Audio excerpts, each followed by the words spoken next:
പ്രിയപ്പെട്ട കൂട്ടുകാരെ, പുതിയൊരു വീഡിയോയിലേക്ക് എല്ലാവർക്കും സ്വാഗതം. ബൈബിൾ വായന, ബൈബിൾ റീഡിംഗ്, അപ്പസ്തോല പ്രവർത്തനങ്ങൾ, അധ്യായം 21, 1-5-2025. അപ്പസ്തോല പ്രവർത്തനങ്ങൾ 21-ാം അധ്യായമാണ് ഇന്ന് വായിക്കുന്നത്. 28 അധ്യായങ്ങളുള്ള അപ്പസ്തോല പ്രവർത്തനങ്ങൾ ഏപ്രിൽ 1-ാം തീയതി മുതൽ വായിച്ചു തുടങ്ങി.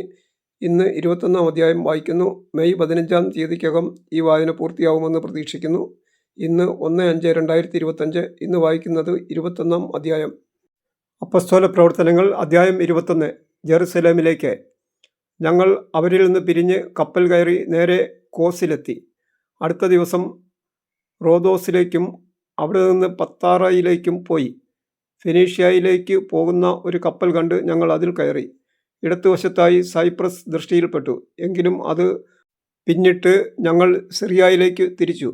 ചരക്കിറക്കാൻ കപ്പൽ ടയറിൽ അടുത്തപ്പോൾ ഞങ്ങൾ അവിടെ ഇറങ്ങി. ശിഷ്യന്മാരെ കണ്ടുപിടിച്ച് ഞങ്ങൾ 7 ദിവസം അവിടെ താമസിച്ചു.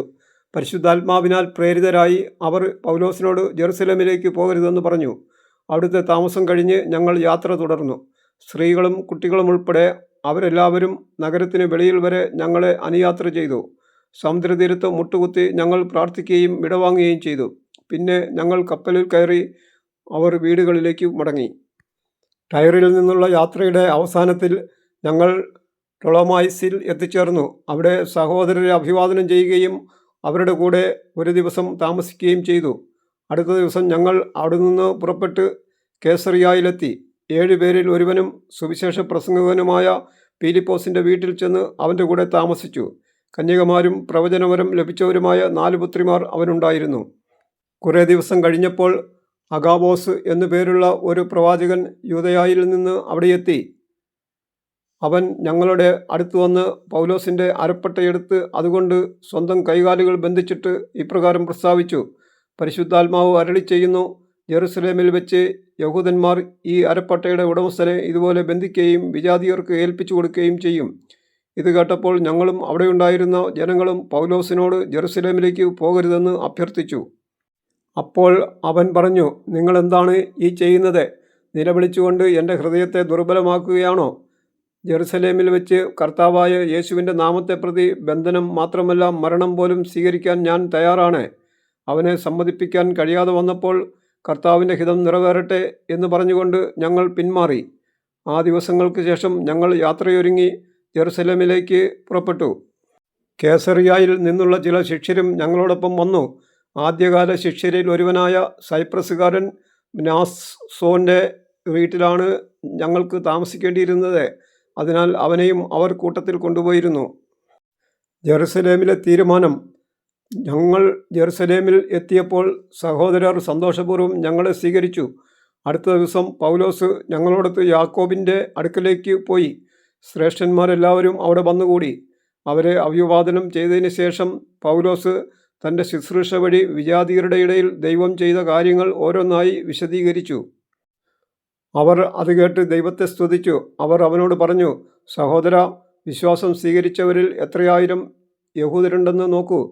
അവരെല്ലാം നിയമം പാലിക്കുന്നതിൽ വലിയ നിഷ്ഠയുള്ളവരുമാണ്.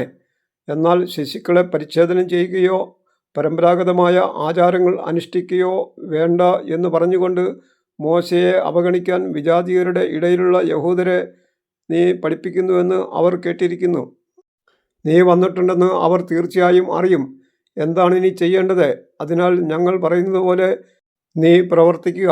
വ്രതമെടുത്ത 4 പേർ ഞങ്ങളുടെ കൂടെയുണ്ട്. അവരോടൊപ്പം പോയി നീയും നിന്നെ തന്നെ ശുദ്ധീകരിക്കുക. അവരുടെ ശിരോമുണ്ഡനത്തിനുള്ള ചെലവും നീ വഹിക്കുക.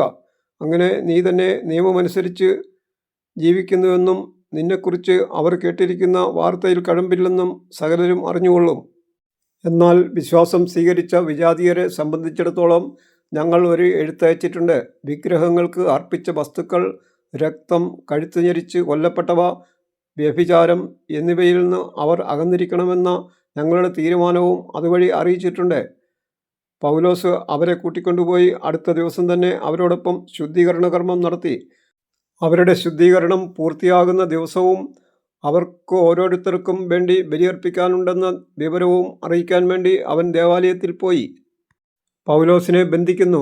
7 ദിവസം തികയാറായപ്പോൾ ഏഷ്യയിൽ നിന്നുള്ള യഹൂദർ അവനെ ദേവാലയത്തിൽ കണ്ടു.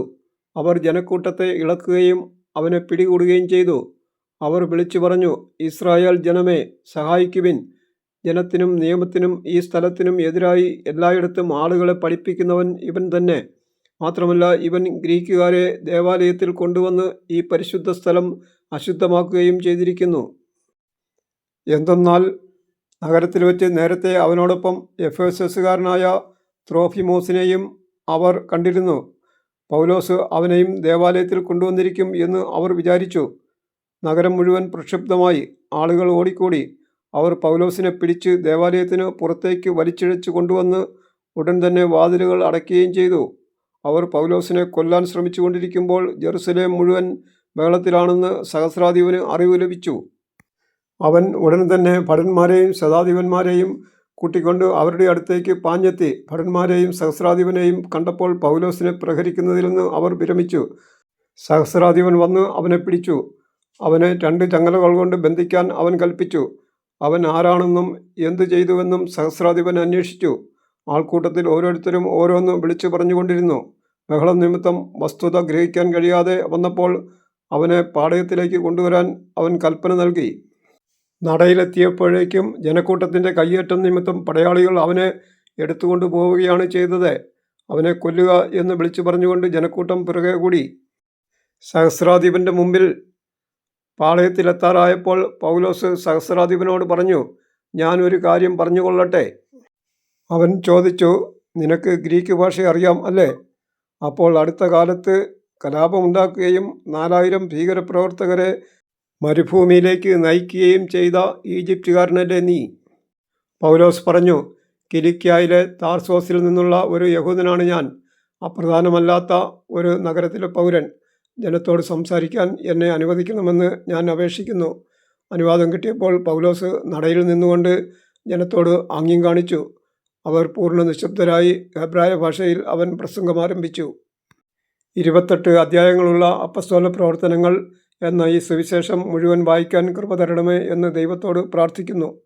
ഇന്ന് അപ്പസ്തോല പ്രവർത്തനങ്ങൾ എന്ന സുവിശേഷം 21-ാം അധ്യായം വായന പൂർണ്ണമായി. അതിനെ സഹായിച്ച ദൈവത്തോട് നന്ദി പറയുന്നു. Thank you.